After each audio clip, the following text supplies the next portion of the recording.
여러분, 사람에게 있어서 고정관념이라고 하는 것은 대단히 완고하고 또 무서운 것입니다. 일단 사람이 고정관념에 사로잡히고 나면 아무리 옳은 이야기를 하고 또 그럴듯한 설명을 해도 그게 귀에 들어오지를 않습니다.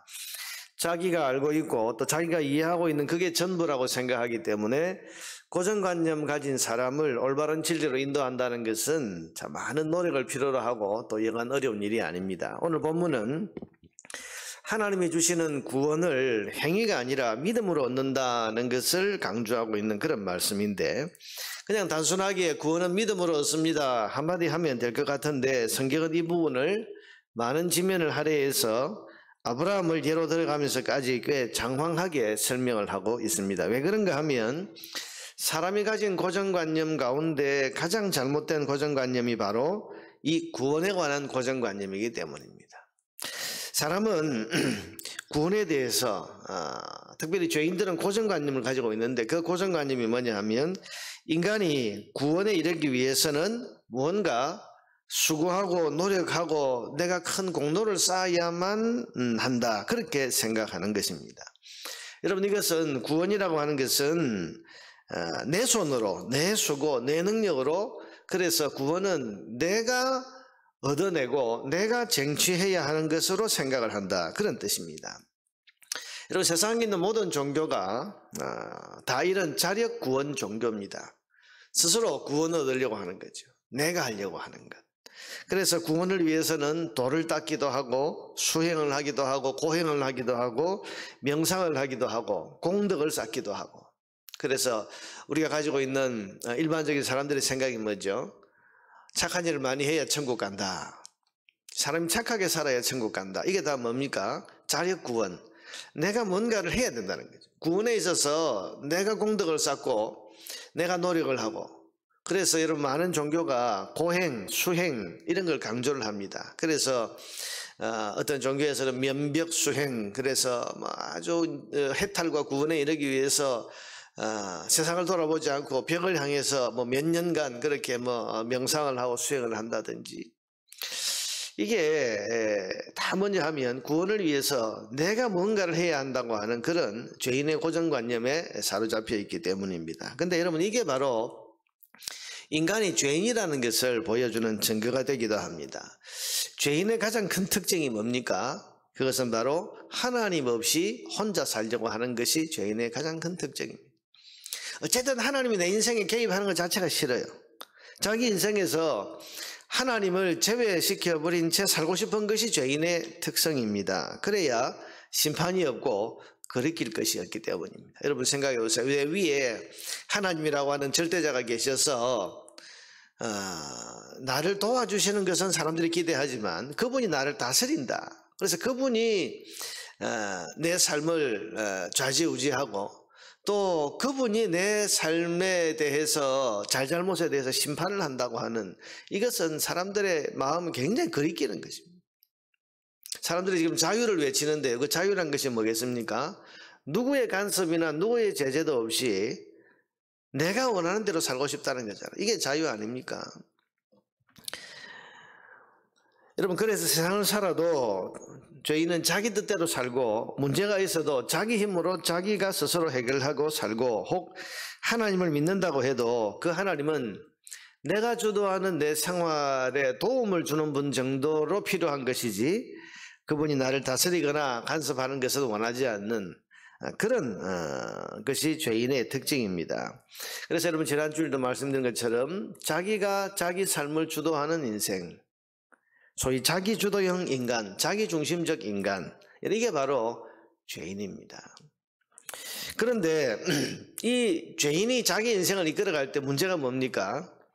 내가 내 인생을 내가 원하는 대로 주도해 갑니다. 근데 그렇게 내 인생을 주도하고 있는 나라고 하는 존재가 어떤 존재인가 하면 죄로 인해서 타락한 존재이고 한계와 또한 불완전함을 가지고 있는 그런 존재이기 때문에, 불완전하고 한계를 가지고 타락한 내가 주도하는 인생은 결국은 한계에 부딪히게 되어 있고 또한 불완전하게 돼서 이게 무너지게 되어 있고, 죄인인 내가 주도하는 내 인생은 결국은 심판주이신 하나님 앞에 심판받을 것만 계속 쌓아가는 삶이 될 수밖에 없는 것입니다.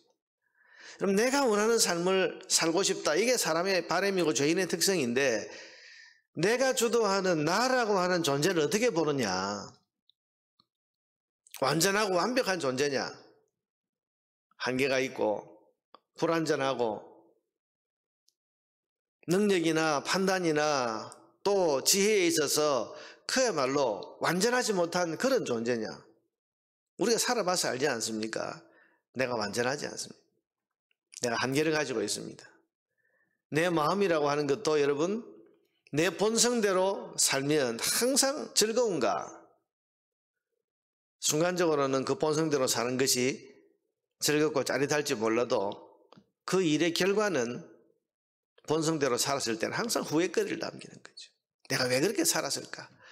그때 내가 내 마음을 다스렸어야 되는데 그때 내가 내 본성대로 살면 안 되었었는데 결국은 심판할 제목을 계속 만들어가는 것이 내가 주도하는 내 인생의 결과 아니겠습니까? 여러분 이것이 자기주도형 인간의 비극입니다. 그러니 죄인이 자기 힘과 자기의 능력으로 구원을 이룰 수 있다고 생각하는 것이 얼마나 어리석은 일이겠습니까? 살아가는 것도 죄인이 자기가 주도하면 심판받을 것만 만들어가는데 하물며 있어서 구원에 있어서 내가 하나님 없이 스스로 해나갈 수 있다고 생각하는 것은 너무도 어리석은 생각인 것이죠. 그래서 세상의 모든 자력 구원 종교는 여러분 결국은 망하게 되어 있고 자력 구원의 종교는 결국은 하나님 앞에 심판받을 그런 것이 될 수밖에 없는 것입니다. 그러므로 여러분 하나님이 주시고자 하는 구원은 어떤 것이냐? 이런 자기 주도형 인간은 절대로 받을 수가 없고 이해할 수가 없습니다. 아니 구원을 위해서 내가 뭘 해야지 나는 가만히 있고 하나님 주신다 이게 이해가 되지 않는 거예요. 그러므로 여러분 구원을 어떤 사람이 받을 수 있는가 하면 자기 주도형 인간이 아니라 자기 포기형 인간, 또한 자기가 죄인인 것을 인정하고 하나님 앞에 무릎을 꿇는 겸손한 사람, 곧 자기를 부정하는 자기 부정형 인간이 하나님이 주시는 구원을 받을 수가 있는 것입니다. 예수님께서 제자들에게 하신 말씀이 누구든지 나를 따라오려거든 자기를 부인하고 자기 십자가를 지고 나를 따를 것이니라. 자기 부인한다는 것이 뭡니까? 내 스스로는 나는 죄인입니다. 나는 한계를 지니고 있고 나는 불완전한 존재이고 나는 완전하지 못한 그런 삶을 사는 그런 인간이기 때문에 내 안에는 어떤 구원의 가능성은 없습니다 라고 하는 것을 인정하고 하나님 바라보고 사모하는 것, 여러분 이게 자기 부정형 인간입니다. 이런 사람은 구원에 관한 한 자기의 어떤 가능성도 돌아보지 않습니다. 내가 내 힘으로 구원을 얻을 만한 의를 이룰 수가 없다. 단지 나를 긍휼히 여기셔서 구원을 주시는 하나님을 바라보고 하나님 의지하고 하나님을 신뢰하는 믿음으로 하나님을 바라보는 것밖에 없다고 하면서 사모하는 마음으로 하나님의 구원을 믿고 기다리는 사람이 구원을 받을 수 있는 것입니다. 우리가 흔히 그런 예를 들죠. 이런 물에 빠져서 수영을 못해서 물에 빠져서 허우적대는 사람이요. 이미 자기는 수영을 할 능력이 없었으니까 물에 빠져 들어가고 있지 않습니까? 근데 뭔가를 자기가 해보려고 할수록 몸은 물속으로 빠져 들어갑니다. 그럴 때 할 수 있는 유일한 것은 뭡니까? 사람 살려. 날 살려주세요. 그래서 나를 살려주는 누군가가 왔을 때 여러분 본능적으로 사람은 자기가 뭘 하려고 막 붙들거나 하면 이게 또 어려워지잖아요. 그래서 노련한 그런 구조대원들은 막 물에 빠져서 발버둥 치는 사람이 힘이 빠질 때까지 기다린다 그러죠. 그래서 스스로 뭐 할 수 없을 때 그럴 때 그를 붙들고 나올 수가 있는 겁니다. 마찬가지로 우리의 구원도 우리 스스로가 내가 아무것도 아닌 것을 알고 내 안에 능력이 없는 것을 알고 주께서 내게 구원의 은혜를 베풀어 주시는 것을 사모하고, 그래서 여러분 우리가 찬송 부를 때 전부의 의지 없어서 손들고 옵니다. 손들고 옵니다. 나는 할 수 없습니다. 나는 죄인입니다. 어쩔 수 없는 죄인입니다. 여러분 나는 심판받을 수밖에 없는 죄인이고 오직 하나님의 은혜만 바랄 뿐입니다. 여러분 그렇게 손들고 나오는 사람이 하나님 주시는 구원의 선물을 받을 수 있게 되는 것입니다. 이런 사람은 구원을 자랑으로 여기지 않습니다. 오늘 본문 2절에 보니까 만일 아브라함이 행위로서 의롭다 하심을 받았으면 자랑할 것이 있으면 자기가 얻은 구원이라면 자랑할 게 있겠지만 하나님 앞에서는 없느니라. 어떤 사람도 하나님 앞에서 구원받은 것을 자랑할 수 없습니다. 또한 이런 사람은 자기의 구원을 은혜로 여깁니다. 4절에 보니까 일하는 자에게는 그 삭시 은혜로 여겨지지 아니하고 보수로 여겨지거니와. 내가 이래서 이 월급을 받았다고 생각하면 감사가 없죠. 당연한 그런 보상이고 내 권리라고 생각을 합니다. 그러나 일하지 않고, 그래서 6절에 보니까 일한 것이 없이 하나님께 의로 여기심을 받는 사람의 복에 대해서 다윗이 말한 바, 불법이 사함을 받고 죄가 가려짐을 받는 사람들은 복이 있고 주께서 그 죄를 인정하지 아니하실 사람은 복이 있느니라. 그래서 나는 아무것도 한 것 없지만 나를 긍휼히 여기시고 불쌍히 여기시는 하나님께서 나를 구원해 주셨다. 나를 살려 주셨다. 이런 사람, 여러분, 그러니 이런 사람은 감사하지 않겠습니까? 오직 하나님께만 영광을 돌리고 생각할수록 하나님 앞에 찬양, 예배하고 싶은 그런 마음이 일어나지 않겠습니까?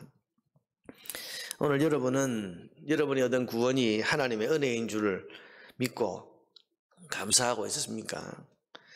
우리가 얻은 이 구원이 하나님의 은혜인 줄로 믿고 이 놀라운 은혜를 값없이 주신 하나님께 감사하고 찬양하고 영광을 돌리고 있습니까?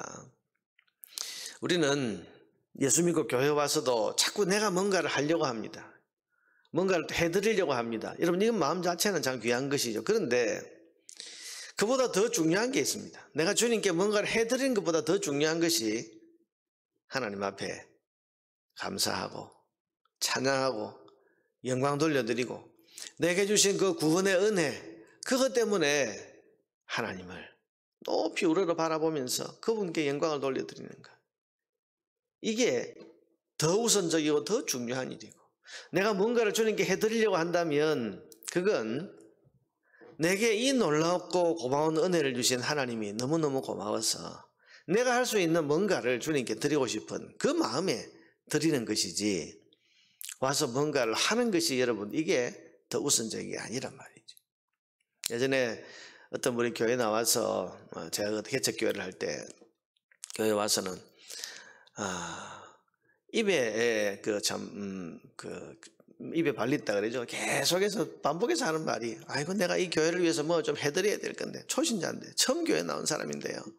교회가 이제 뭐 개척교회가 사람 얼마 안 모이고 하니까 와서 자꾸 뭔가를 하려고 하더라고. 그래서 여기 와서 당신이 할 것은 하나님 주신 구원을 알고 구원의 은혜를 입는 것이고, 여기 와서 뭔가를 자꾸 해주려고 하지 말고 하나님의 은혜 깨닫고 감사하고 찬양하고 예배 잘 드리는 것이 당신이 제일 먼저 해야 될 일입니다. 그렇게 제가 권면을 한 기억이 납니다.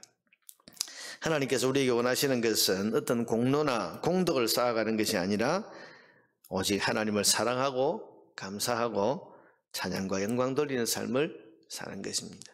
조금 전에 우리가 불렀던 찬송처럼 시간이 갈수록 이전보다 주님을 더 사랑합니다. 더 감사합니다. 더 주님께 영광을 돌려드립니다. 그래서 하나님께 영광 돌려드리는 그런 예배가 날이 갈수록 더 간절해지고 더 뜨거워지고 또 더 그 예배가 더 깊어지는 것이, 이게 구원받은 사람이 하나님 앞에 먼저 해야 할 일이라는 사실입니다. 오늘 하루도 저와 여러분이 받은 이 놀라운 구원의 은혜를 기억하면서 구원의 은혜를 주신 하나님 앞에 감사하고 찬양하고 그 하나님께 영광의 찬송을 올려드리는 그런 복된 삶을 살아가시기를 주의 이름으로 축원합니다.